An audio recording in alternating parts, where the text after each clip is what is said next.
Hello and welcome to Newsfirst Review 360, where we bring you a roundup of this week's top business stories and developments that impact the economy. I'm Azra Hassan. On our top story this week, President Maithripala Sirisena says he will make sweeping changes in the government next month.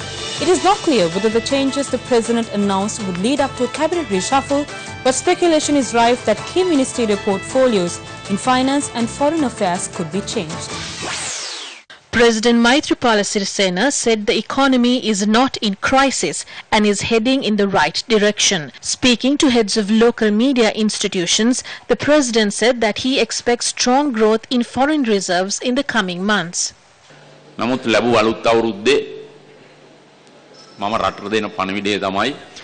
message I am giving in the new year is that we are not heading towards an economic crisis as claimed by some opponents. We are not faced with such an issue. The economy is heading in the right direction. With the efforts of the Prime Minister, ministers and central bank and economists, we have been able to direct the economy towards positive results. Our foreign reserves, which are at around 5 billion, is expected to grow further in the next couple of months. It is not a secret that the IMF is advising us on steering the economy back on track.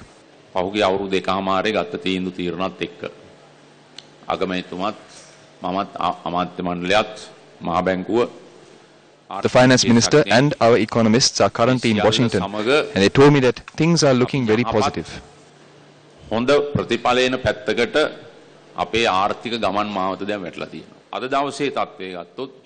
We don't have to be pessimistic saying the economy has collapsed and think about the future in a negative mindset. As a government, we can look to the future fearlessly.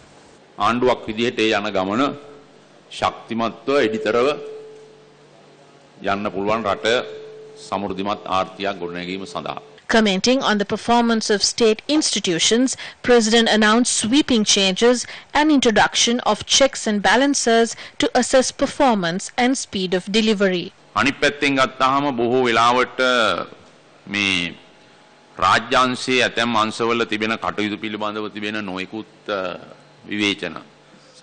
There are criticisms against some state institutions, alleging that they are backward, inefficient and not performing to expectations. In this regard, I must say that we are giving a new face to state activities within 2 weeks.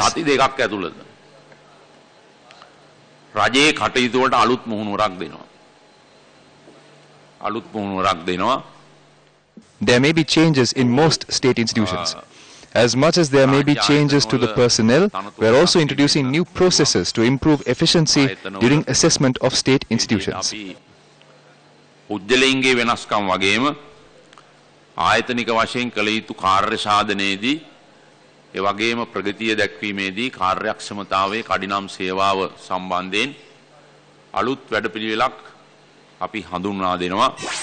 The World Bank says Sri Lanka is now benefiting from its own efforts to improve fiscal sustainability and reform its economy. Let's have a look at its latest report on South Asia. The World Bank's latest report on South Asia projects a marginal economic growth of over 5% for Sri Lanka in the medium term, with an anticipated growth rate of 4.7% this year. The World Bank's South Asia Economic Focus Report says recent policy measures aimed at fiscal consolidation and monetary tightening under an IMF program has helped improve the island's economic outlook. We spoke to an economist for some perspective on the World Bank's assessment. The Ceylon Chamber of Commerce, in its forecast that we released earlier this year, also took a similar view that growth would be slow and constrained this year on many counts, particularly due to the drought and other fiscal and monetary tightening measures, similar to what the World Bank has argued in its latest report. We also believe that the fiscal tightening that's happening is necessary. It won't be easy for business. It will certainly affect growth, but it's necessary because fiscal weakness has been the Achilles heel of the Sri Lankan economy for some time, and that budget imbalance has been a real source of instability. The World Bank's view on growth being less than 5% is very similar to the Ceylon Chamber of Commerce's view as well. We also believe it will not be greater than 5% or thereabouts, given the fact that this will be a year of adjustment. But what's important is to remember that the Sri Lankan economy, the growth drivers of the Sri Lankan economy are weak. And so even when the government is moving towards fiscal consolidation and monetary tightening, it will have to bear in mind that growth is weak and tightening has to be balanced alongside fostering growth, and we can't snuff out growth. So I think it's a tightrope walk in a sense, and we'll have to see how the rest of the year pans out. On the other side of this break, Sri Lanka's plan to boost exports. Welcome back to the program. Earlier this month, Prime Minister Ranil Wickremesinghe kicked off a two-day national symposium to formulate the national export strategy. The symposium was in the backdrop of a 2 consecutive year decline in exports. We spoke to the chairman of the Export Development Board, Mrs. Indira Malwatta, to find out more.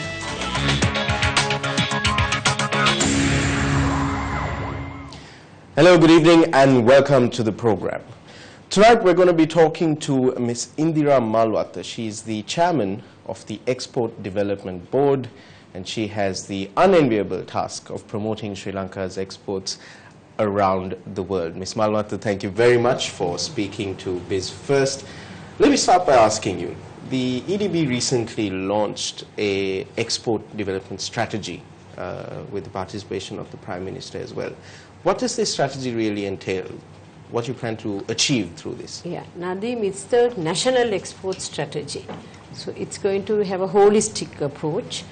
We are trying to keep in line with the government's economic vision of making Sri Lanka the next business success in Asia. So we had to redefine export strategies, and it was very timely it was at a time when exports were declining in Sri Lanka. And going forward, when you look at our economy, which was where investment was more in public investment and import substitution was important, if we are to have economic development, it was very important that it should be based on export strategy, as well as FDIs being attracted to exports and manufacturing. So therefore, it was timely that the national export strategy of Sri Lanka should be developed, and it is not an export development board strategy, but it is something that both the private sector and the public sector would do in partnership. Can you tell me, Ms. Malwatta, how is this export strategy different to past versions, past export development strategies, Sri Lanka to the world strategies, etc., that we've seen through various Chintanas and Dakmas and whatnot? How is this different? I think the first thing is when the International Trade Center, we sought their assistance through EU finance. One thing we told them was this cannot be another national export strategy which will stand on a shelf somewhere. It should be an implementable strategy with focused sectors, as well as it won't only look at sectors, but we'll have to look at cross-functional sectors where trade support services are extremely important, because exports, most think when you think of exports, it's exports of goods. But now we have exports of goods as well as services, and services plays a major role in export diversification for Sri Lanka. So therefore logistics, other trade support become extremely important. So therefore this strategy, how it will differ is, it will definitely have timelines, it will have implementable action plans, and it's not done only by government. I think that is key here. It is a very close partnership with the public and the private sector. It will be private sector driven. All right. There is a lot of uncertainty at present surrounding tax policy. We saw even recently with the SVAT, and exporters are complaining about the uncertainty surrounding, is it going to be there, is it going to be imposed or not, etc. How does this, so in your role as the Export Development Board, how do you operate in this climate of uncertainty? How do you allay the fears of exporters? It is challenging, I must say. It is challenging in the sense, I think, everybody has to work towards one goal. And if exports is considered one of the key economic development factors in Sri Lanka, it is extremely important that we consult each other. And therefore, as I said earlier, it's an export community and the entrepreneurs who get affected by all this. So we have to have very close consultations prior to making decisions, and have a very proactive and positive approach towards getting our policies all that coordinated. So this, I feel, with the national export strategy, we will be able to do it to a great extent, and that will give the confidence to the export community, and that is why they are rallying around the national export strategy, and it is their own strategy, and they are very enthusiastic, because we feel this will be one of our key things that we can do. So the national for export country. strategy was drafted in consultation with the private sector as It's yet not finalized. That was the first symposium we had with the stakeholders, and it's months of work that has gone into it. That was just a symposium. What has the response from the private sector been like? I must say very encouraging, very encouraging. They were so proactive at the symposium, because we had about 150 leading exporters, as well as the National Exporters Association, the National Sri Lanka Export Association of Sri Lanka, and all the related chambers. Plus we had all the economic, everyone involved in exports, the research bodies, the government departments, all in one room. I think maybe for the very first time that there was so much private sector participation. So it is in them that they want to do it. And I think the EDB has proved it with them when we did the World Export Development Forum, where we sat in equal partnership. EDB is just a facilitator. It will be driven by the exporters, it is for the exporters, and it is for the entrepreneurs of Sri Lanka. So therefore they are very enthusiastic.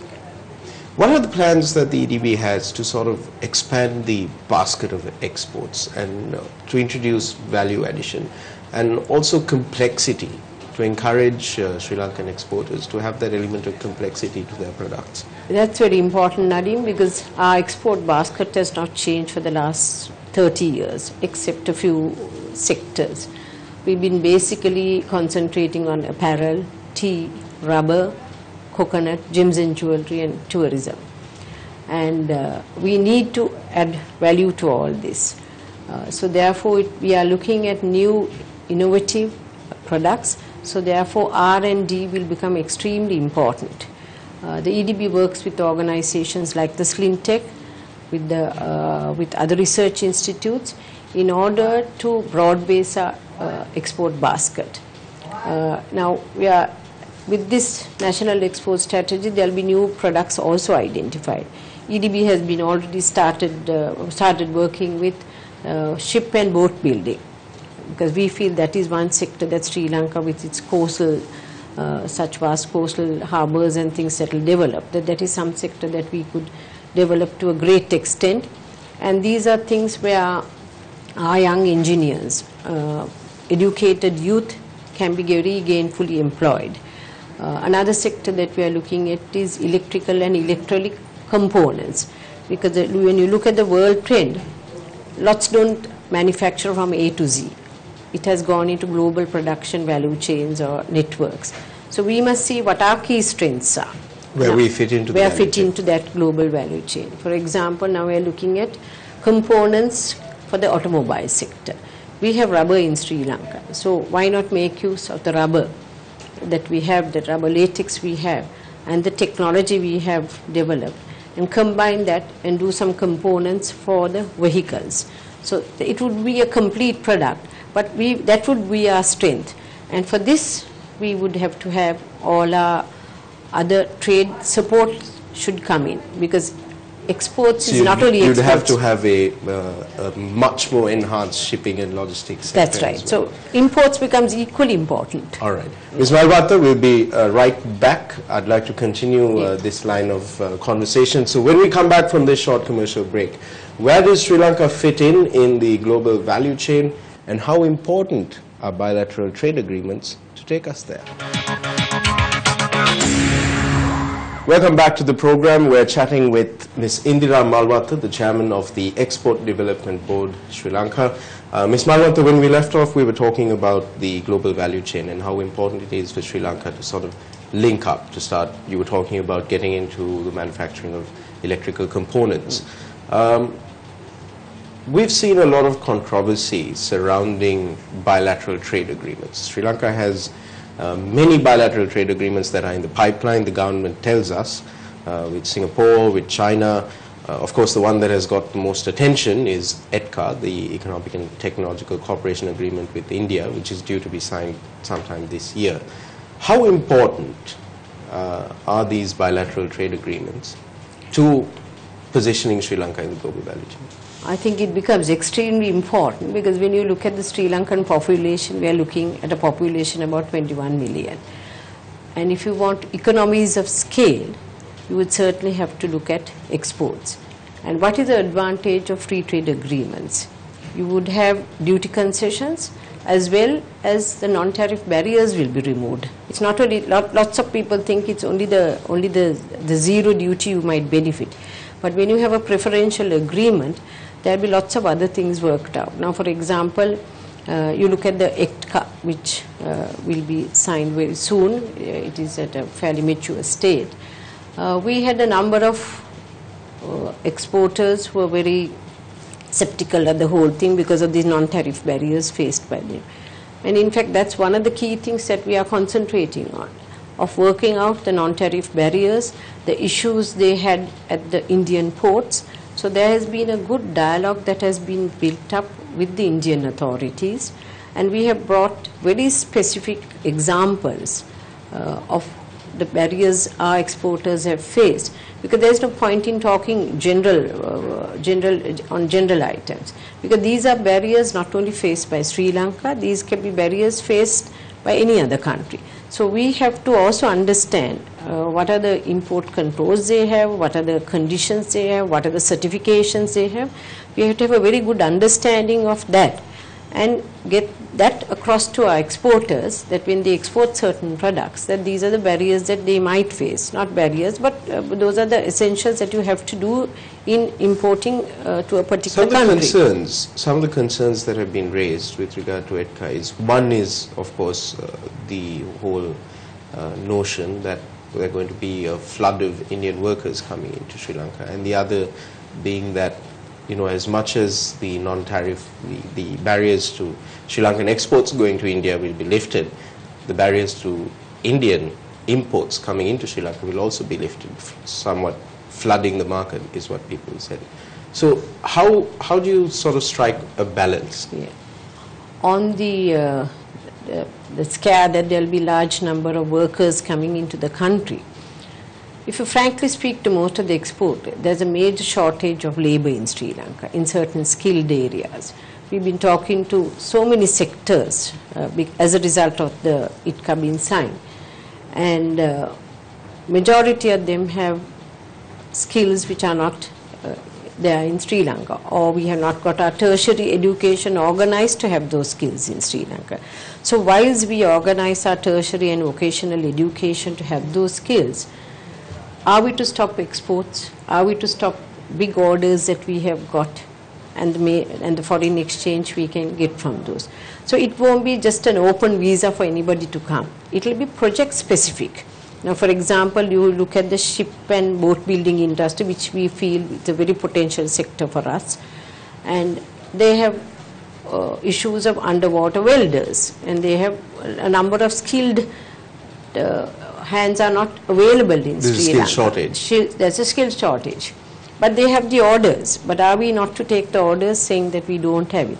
So it will be approved on a project basis and time bound.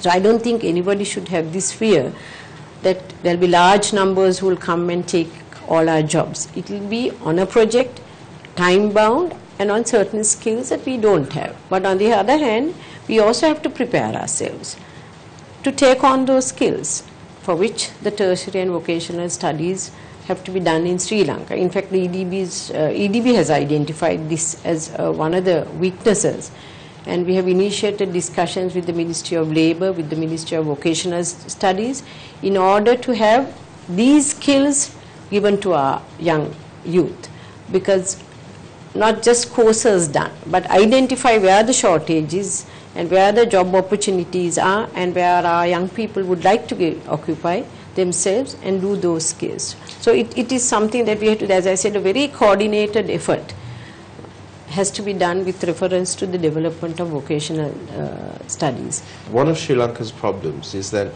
we have not really expanded our markets. We tend to stick with the same trading partners, the US, the European Union, India, China, the Middle East in terms of tea, some trade with South America, etc. But what is the EDB doing to explore and identify new markets for Sri Lankan exports? Yeah. While we are undertaking in-depth researches in identified countries, Asia actually is the next market, and whether we like it or not. We have done studies with the International Trade Center, with the World Bank, with Harvard, with so many internationally reputed organizations. Asia is the growth center. And then they say in another 10 years the growth center will be Africa. So we have to cater to the Asian requirements. And when you look at Asia, we are actually looking at what are the countries we are looking at. We look at India or Pakistan or Japan. But look at Indonesia, look at Vietnam, look at Malaysia, look at the ASEAN countries. There's so much of the middle income growth. Ms. Malwatha, thank you very much for speaking to Biz First. It's been enlightening, I would say, and thank you for coming on and clarifying concerns and also elaborating on the way forward for Sri Lanka's exports. I wish you all the very best with the Export Champion campaign. Thank you very much. Thank you, Nandini. Thank you. That's all the news we have for you tonight. Good night and have a wonderful weekend.